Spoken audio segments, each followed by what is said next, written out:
Are you afraid of death? You know, in my life journey, we often, I often heard about the two biggest fears people have in life.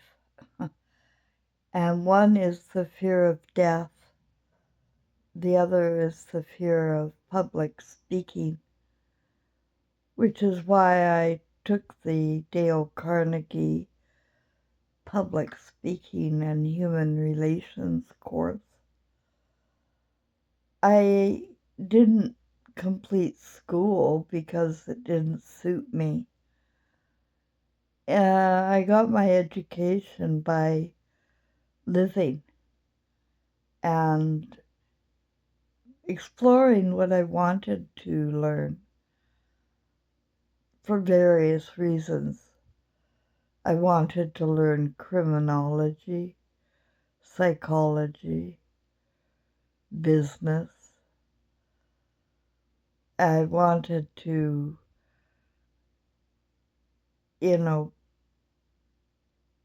figure out people, like my family to begin with. Like, why was my dad in prison when he had a heart of gold?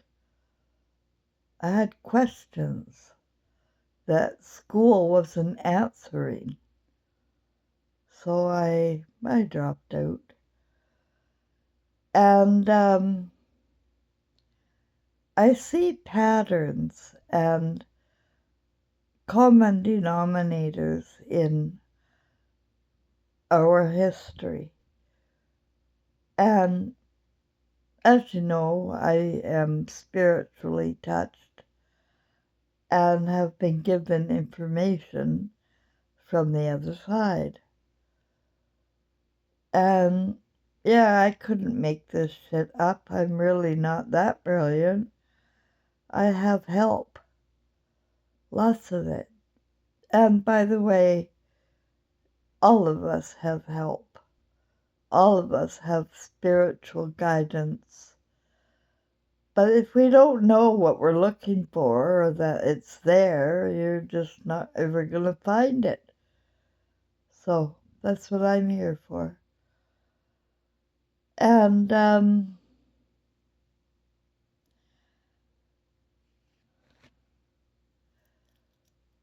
what I wanted to tell you was this last 130 years or so, maybe 125 years. Yeah, that sounds about right. It suits my number system. I have codes inside of me that our numerical system goes from 1 till 9. There is no 0. That just complicates your brain and makes you focus on numbers that are stupid. If you keep it simple, 1 through 9, you too could easily speak with the spirit world. Anyway, you need to know that this last 125 years, there have been 3 significant changes to our civilization. And the 3 changes are we found immunization, and we use vaccines for immunization from disease. That's in the last 130 years. We discovered radio transmission. and I could add active, radioactive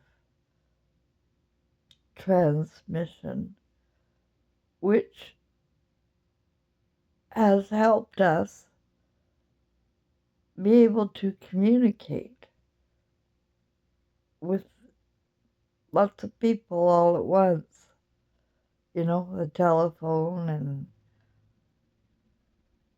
stuff like that came. Um,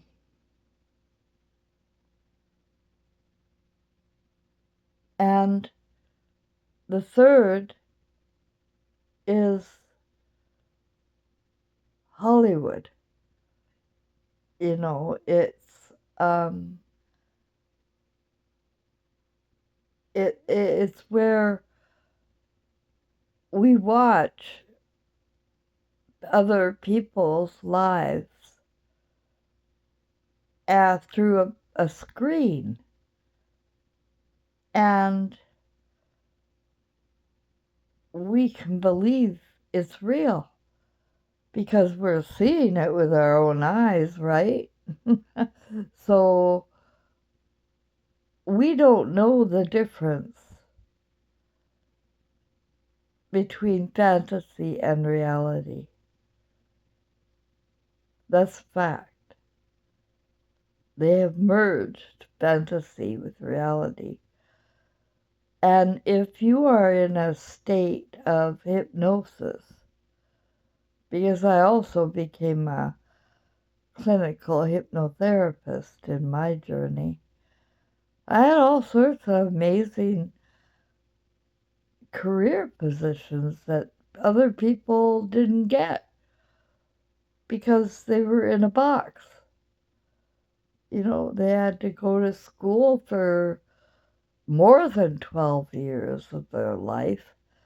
They like 16 to 20 years of their life in university and so forth, learning about life from other people's books, other people's ideas, Greek philosophers.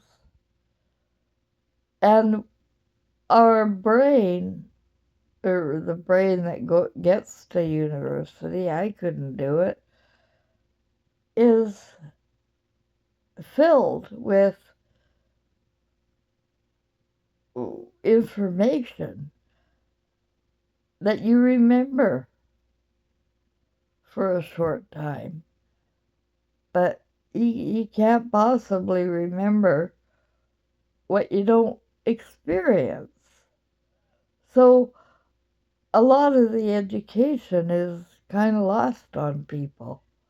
When they get out, they don't have a freaking clue what they learned in History 102 or Biology 405. It's just, what? You have to practice, right? You have to practice what you learned before you're going to get it. That's why they have internships, which is what I did. Instead of going all the way to graduate from a Bachelor of Science in Criminology at SFU, Simon Fraser University, I took the year of criminology, finished that, and then I took an internship at Willington Youth Detention Center. I remember my son was 12 at the time, and I was working and going to school and a very active career woman, not an active mother, but very active career woman. I was also involved in politics. But on Sunday, I did take my son around to churches, try to find Jesus. We never found Jesus in any of the churches I took him to because I was scared for his soul when I saw these kids in this Wellington Youth Detention Center in Burnaby, British Columbia, which is where I did a full year internship. And having to watch this power play between correctional officer and inmate, it was quite the experience, I'm not going to lie. I was there to observe, and I was not a correctional officer. I was the probation center intern. So I was getting the kids prepared to get out. And at the end of the year, I thought, well, these kids aren't going to come out right. They're like between the ages of 12 and 17, prime, for learning. Their brains at their best. But what they're learning is abuse and authority. It's more than grade school where you're learning how to raise your hand to go to the bathroom or get sent down to the principal office for talking out of turn. These are grooming procedures. And so you have to know education is very new. My grandmother, born in September 3rd, actually, 1902, the turn of the last century, came from Norway. Her name was Ingebrigtsen. Ingebrigtsen, like the star. Well, she married a Grosclose, and he was American. But they had come down, my grandmother there, in about 1910 from Norway to the port of Halifax. And from there, they were given free land, they were told. If you come to Canada and fill up the population, her family were told, we will give you free land. Well, you can't ask for more than that. So they were excited, and they were used to the snow, so they didn't think it'd be a problem. But they found themselves in southern Saskatchewan, Star City to be exact. And as history goes, she was only able to get grade 1 because she was busy, raising her brothers and sisters, helping out the family on the farm. And she knew the point of living, was building, was creating, and the joy in creating love and harmony and a system that works was just so exciting because she knew this planet was where we could use our human senses. This is, we're spirits. You're not having a mac and cheese dinner is a spirit, it just doesn't work out. Because you don't have a vessel. These are our vessels that we use with human senses. Now, it's like if you take a drive through anywhere, like southern United States or Virginia, all of the old places, you're going to find a lot of abandoned ghost towns. Well, the reason for that is because it always turns back to dust. You can't keep these houses up forever. Eventually, nature's going to take it back. And that is what happens. But you got your media coming on and scaring the bejesus out of everybody for the end of the world when, in fact, our simulations always fall down. And this is just another simulation. Since the 15th, 16th century area, I'd say 500 year. It's a 500-year simulation. And many people wake up to some weird things going on, glitches in their own matrix that don't make sense. Running into people they think they know and they don't know them. Or they forget, they forget. And it's like dementia, right? They forget. And they return to their childhood. And they just want to play. They run away from you. And they want to, play with their human senses. But what people have done here is invented a character named Moses, who created the first 10, which isn't a real number, remember, because they only go from 1 to 9. But 10, I guess, equals 1. It's a reset. And I do believe he is responsible for this prison where everybody is in their houses, sitting there after going to school for I don't know how long.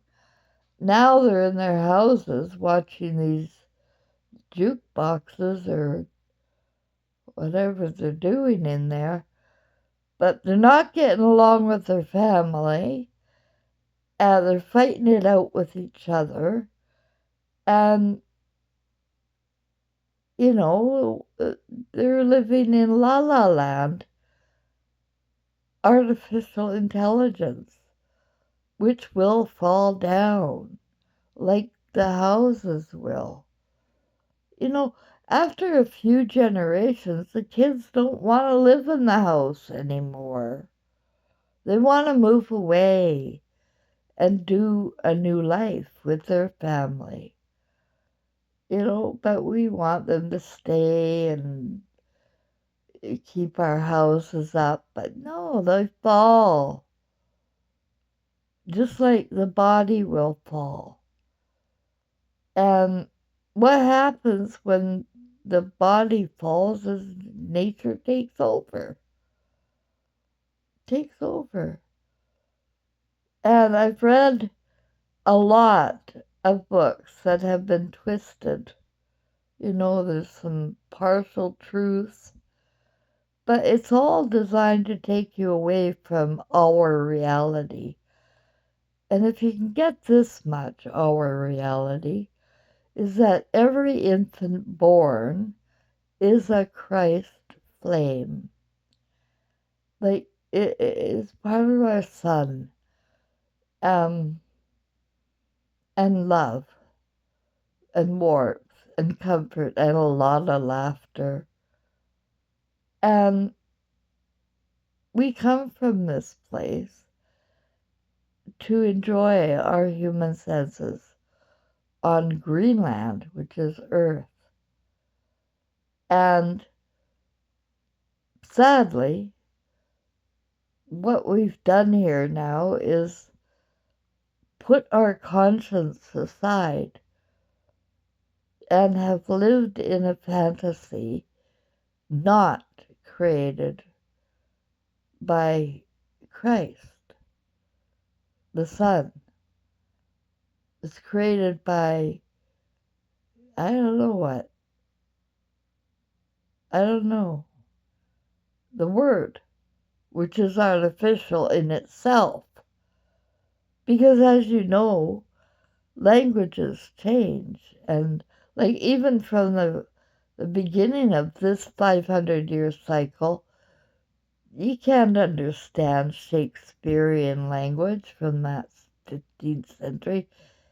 You just can't, I can't, it's a totally foreign language from just 500 years ago. That's supposed to be English, but I don't get it. And it's the same with the universities producing new industries for employment, like medicine and law, big ones. If you get to be a judge or you get to be a doctor, you're really highly artificial intelligence and robotic and automatic. And you may have forgotten about your own conscience. And this is the rub, as Shakespeare would say. That's the rub. The problem is living in a simulation or a fantasy is fine. Do what you want. There's only one rule. One law. Don't forget your conscience.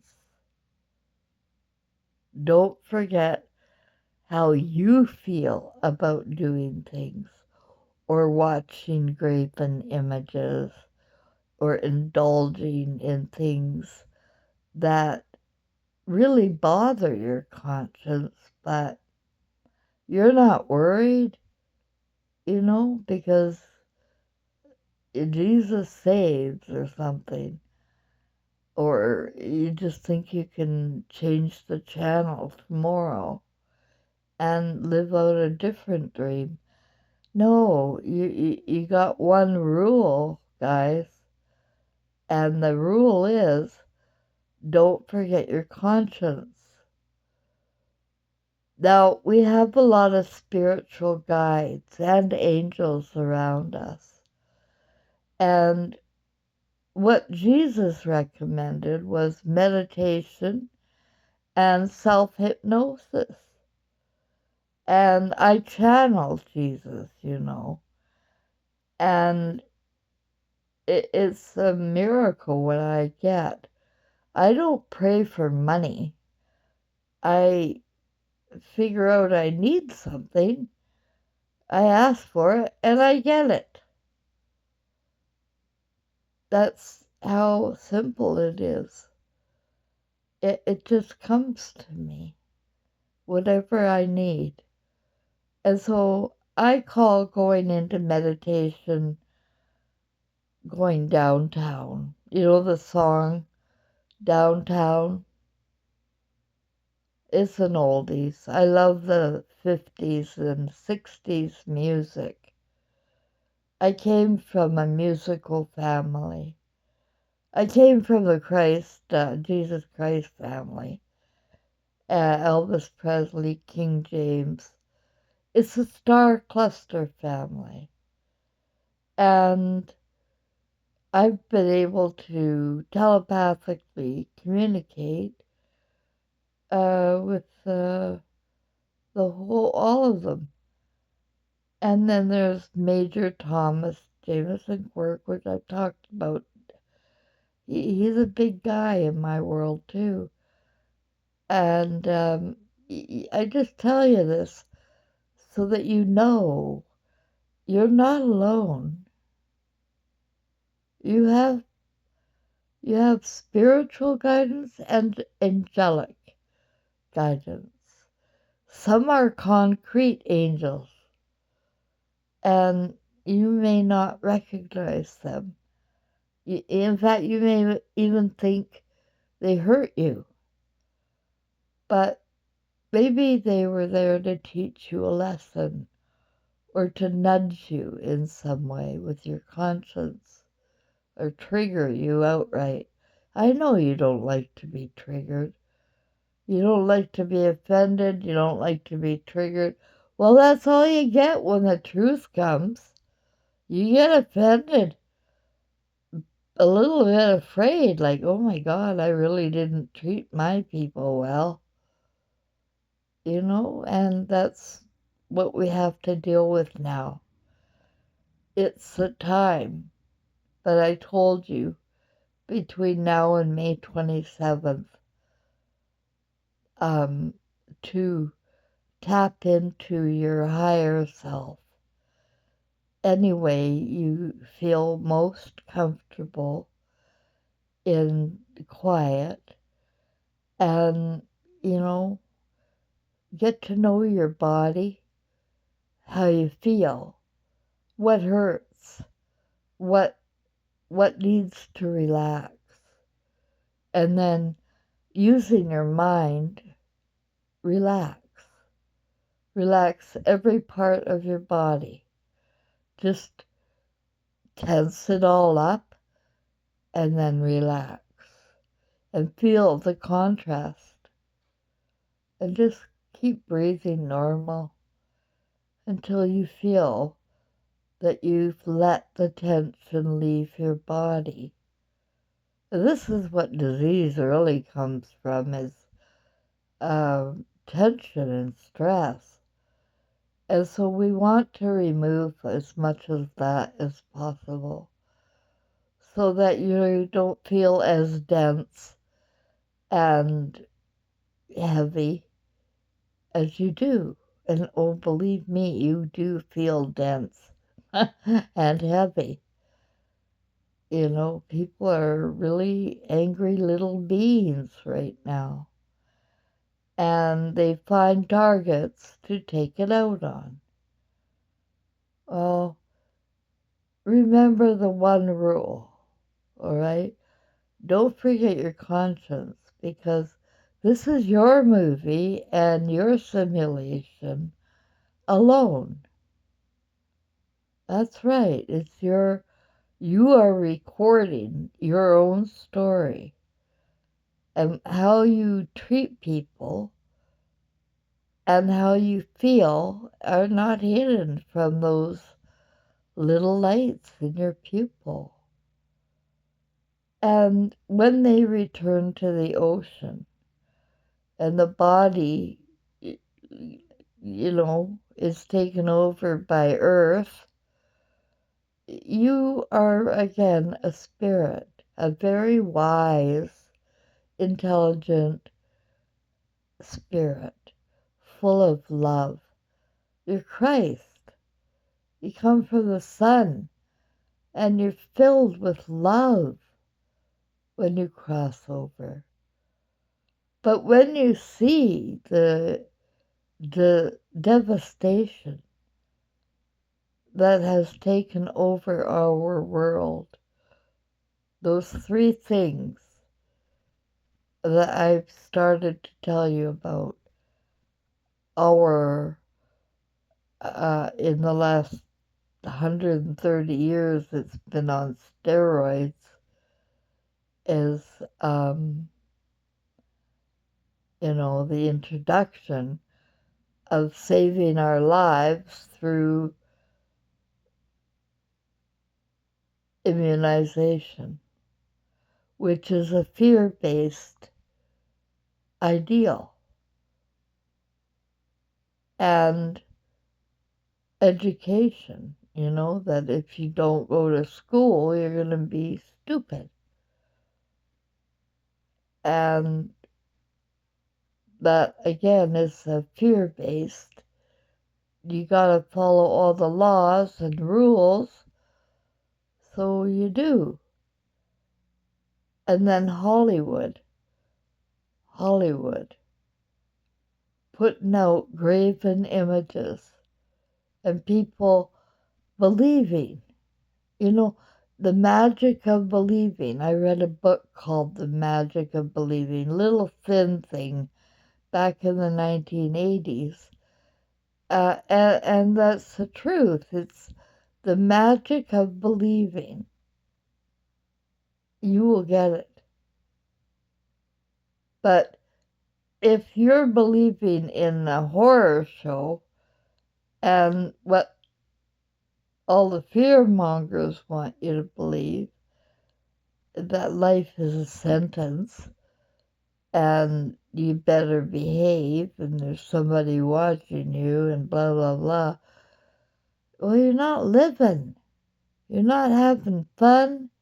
You're not creating joy for your children. And you're forgetting all about conscience. All about, it's all about ego here. How things look. Well, it looks pretty. Very pretty, I'll tell you that. But it's not real. We are real.